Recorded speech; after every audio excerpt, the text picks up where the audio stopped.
भाजपनं फेकलेल्या जागांवर शिंदेंचे उमेदवार लढणार या शब्दात राऊतांनी टीका केली। आता शिंदेंना भाजपच्या दारामध्ये जागा मागण्यासाठी जावं लागतंय या शब्दात राऊतांनी टीका केली आहे। तर आम्हाला मिळालेल्या 90 जागांमुळे राऊतांना पोटशूळ उठलंय या शब्दात उदय सामंत यांनी प्रत्युत्तर दिलंय।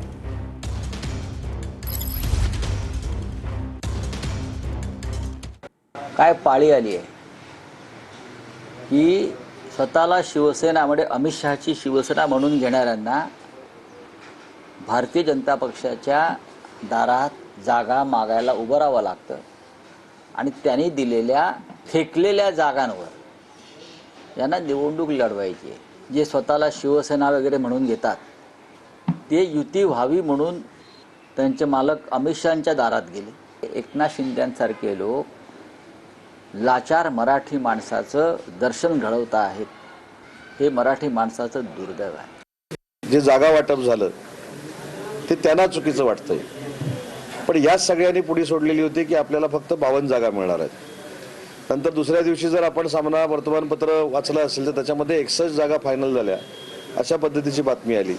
त्याच्यानंतर 65 वर हे थांबले आणि खरं तर काल 90 जागा मिळाल्यामुळं खरा पोटसूळ जर कोणाला उठला असेल तर यांना उठलेला आहे आणि 90 जागा देऊन नक्कीच भाजपानं शिवसेनेचा त्या ठिकाणी सन्मान केलाय।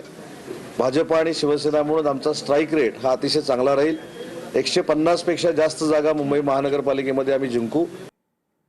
छत्रपती संभाजीनगरमध्ये भाजप शिवसेनेची युती तुटलेली आहे। भाजपमुळे युती तुटल्याचा संजय शिरसाट यांचा आरोप आहे, तर शिवसेनेमुळे युती तुटल्याचा अतुल सावेंचा आरोप आहे।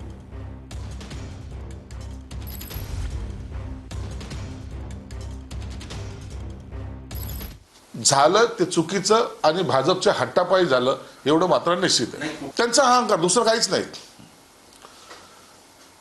जेव्हा मुख्यमंत्र्यांनी सांगितल्यानंतर ज्या जागा वाटप झाल्या होत्या त्या जागेवर सुद्धा सकाळी त्यांनी तिढा निर्माण करणं याचा अर्थ असा होतो की त्यांना जाणून बुजून युतीमध्ये कुठंतरी ती तुटलीच कशी पाहिजे या पद्धतीने त्याने केलेलं आहे। युती कुणामुळे तुटली? युती शिवसेनेमुळे तुटली। आम्ही त्यांनी सांगितलेल्याप्रमाणे त्यांना आम्ही 37 सीटचं ऑफर दिलं होतं, तरी त्यांनी ती मान्यता दिली नाही। त्यांचं म्हणणं होतं हे खूप कमी आहेत। हा मग त्यांनी अगोदर ज्यावेळेस परवा रात्री बोलणं झालं त्यावेळेस त्यांनी ते सांगायला पाहिजे होतं ना। छत्रपती संभाजीनगरमध्ये शिवसेनेतच समन्वय नाही असं म्हटलंय संजय केणेकरांनी। जिल्हा प्रमुखांनी शिरसाटांच्या घरी मोर्चा नेलेला होता। युती तुटल्यानंतर संजय केणेकरांचा शिरसाट यांच्यावर निशाणा आहे। त्यांचा निरोप नाही, पण संजय शिरसाट यांचं म्हणणं असं आहे की भाजपाचा कोणताही निरोप नाही, संदेश नाही, भाजपाच्या हट्टापायी ही युती तुटली। आता संजय शिरसाटांच्या घरावर गेलेला मोर्चा काही हा भारतीय जनता पार्टीच्यावर आलेला मोर्चा नव्हता किंवा भारतीय जनता पार्टीचा कार्यकर्त्याचा मोर्चा नव्हता, हा त्यांच्याच जिल्हा अध्यक्षाने नेलेला मोर्चा होता। यांच्यातच किती समन्वय हे मीडियाला कळालेलं आहे। भाजपवर खापर फोडून काही फायदा नाहीये। त्यांना असंही वाटतं की तुम्ही जे ते शिवसेनेचा विश्वासघात केलाय।